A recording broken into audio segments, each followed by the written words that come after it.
We're going to uncover how a bitter, lifelong blood feud in a tiny German town accidentally gave birth to the world's most famous sports brand. Today, we're looking at the fascinating, incredibly dark, and utterly explosive origins of Adidas. To really understand the sneakers you might actually be wearing right now, we have to set the stage with the dramatic story of the Dassler brothers, Adi and Rudi. You see, their relationship was this lifelong, high-stakes chess match of betrayal, greed, and sabotage. And it didn't just birth Adidas. It also created its biggest historical rival, Puma. So let's start with part one, the laundry shed beginnings. Born into serious poverty in the early 1900s, Adi and Rudi Dassler actually started out delivering clothes for their mother's laundry business. After returning from the First World War to a completely ruined German economy, Adi was just determined to turn things around. He had this vision to make spiked shoes specifically for runners. The catch? He had absolutely no money, no materials, and the war had knocked out the town's electricity. So he improvised. He literally scavenged old battlefields for leather strips from military helmets and string from broken parachutes, and to solve that pesky electricity problem, he hooked up a leather trimmer to a bicycle wheel and just had a friend pedal as fast as humanly possible to generate power. Right there, in his mother's cramped laundry shed, a multi-billion-dollar shoe empire was quietly being born. Now, what's really interesting here is the dynamic they had when they officially formed their joint shoe factory in 1924. They had absolutely perfect synergy. Adi was the introverted perfectionist. He was utterly obsessed with product design and manufacturing. Rudi, on the other hand, was extroverted, highly charismatic, and just a natural-born salesman who pitched their shoes to every single sports club he could track down. Together, they were an absolute powerhouse. Which brings us to part two, a dangerous Olympic gamble. As the 1930s rolled in, the Nazi regime started heavily promoting sports to foster national pride, which created a massive, completely unprecedented demand for athletic shoes. Both brothers ended up joining the party to profit from the climate. But the crucial turning point was the 1936 Berlin Olympics. These were the very first televised games, and the brothers instantly recognized it as a golden, global marketing opportunity, totally regardless of the incredibly dangerous political backdrop being orchestrated by Hitler. They knew that if they could just get the right athlete into their shoes, it would be the ultimate advertisement. And they zeroed in on exactly one man, American track and field star Jesse Owens. Now, this was an unbelievably risky move. Sponsoring an African-American athlete directly defied Hitler's racist propaganda of Aryan supremacy. But Adi was determined. He sneaked into the Olympic Village, personally gifted Owens a pair of custom spiked running shoes, and amazingly, Owens accepted them. Well, Jesse Owens went on to win 4 gold medals wearing Dassler shoes. It was a massive embarrassment for the regime, but an absolute global triumph for the brothers' brand. Orders just started pouring in from all over the world. Things were looking up. Until part 3, war and the bitter split. During the Second World War, their factory was forced to shift from running shoes to producing military boots and weapons. Adi took charge of manufacturing, while Rudi grew deeply paranoid that he was being slowly pushed out of the business entirely. The absolute breaking point, though, came down to a single, fateful sentence. During an Allied bombing raid, Adi and his wife rushed into a basement bomb shelter. When he saw Rudi and his wife already huddled down there, Adi muttered, "The bastards are back again." Now, Adi claimed he was talking about the Allied bombers flying overhead, but Rudi took it personally. He was convinced his brother was insulting him and his wife, and that single misinterpreted phrase effectively fractured their relationship forever and birthed 2 rival corporations. The fallout from that misunderstanding was incredibly fast and toxic. Let's trace how quickly things deteriorated.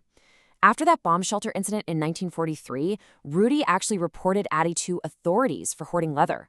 Then, when Rudi was imprisoned by the Americans in 1945, he was absolutely convinced Adi was the one who tipped them off.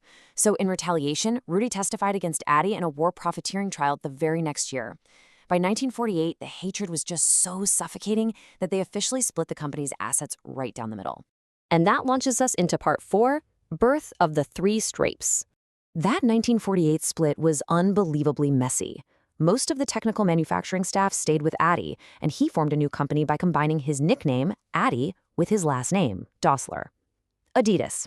Meanwhile, most of the sales staff went with Rudi, who ultimately named his rival company Puma. This corporate divorce literally tore their small hometown apart. The town was divided by a river. Adidas set up shop on one side, Puma on the other.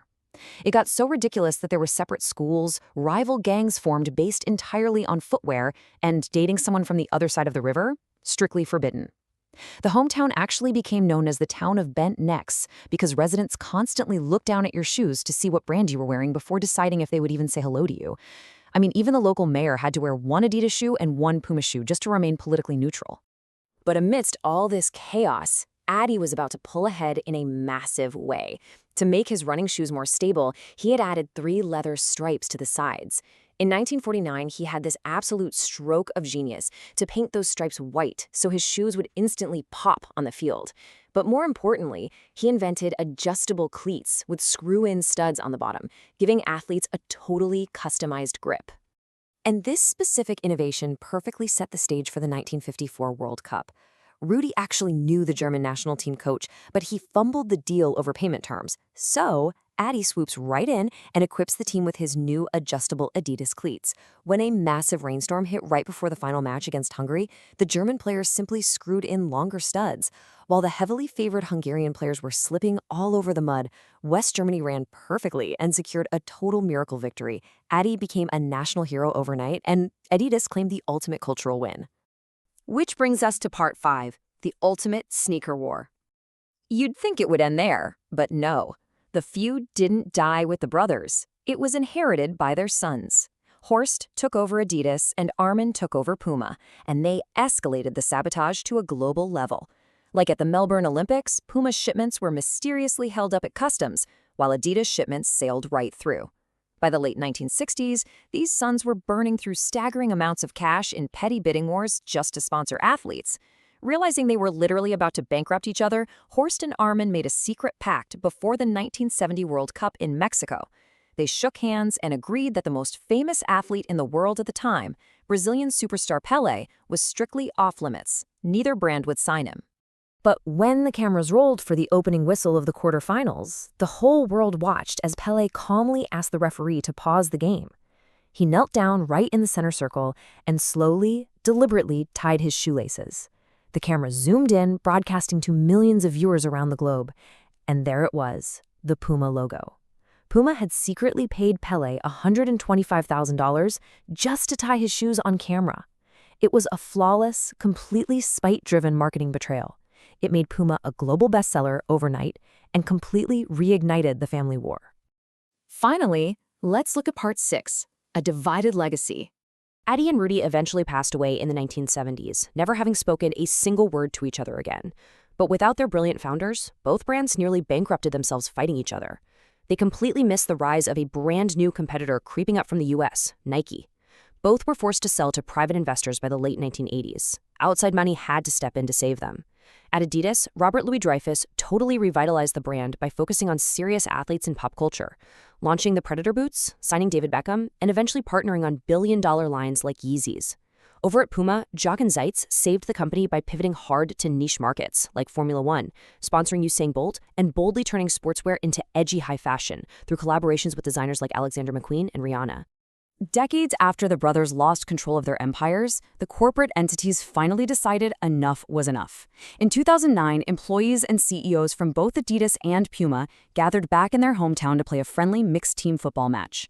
It officially put an end to the legendary Dassler feud. Although it is worth noting that the town's physical divide still exists today, with the two massive corporate headquarters sitting proudly on opposite sides of that exact same river. But while the corporations eventually moved on, the brothers never, ever did. Adi and Rudi Dassler took their bitter hatred all the way to the grave. They are both buried in their hometown cemetery, sure, but by their strict final requests, they are buried at the complete opposite ends of the graveyard. Even in death, they absolutely refuse to be near one another. Which leaves us with this massive what if as we wrap up this explainer. What would the sportswear landscape look like today if Adi and Rudi had never let paranoia destroy their partnership? If the brilliant perfectionist and the ultimate salesman had stayed united as one unstoppable German powerhouse? Would Nike have ever even found the space to dominate the market? It's pretty wild to think that the shoes we wear today are the direct result of a petty argument in a World War II bomb shelter. Thanks for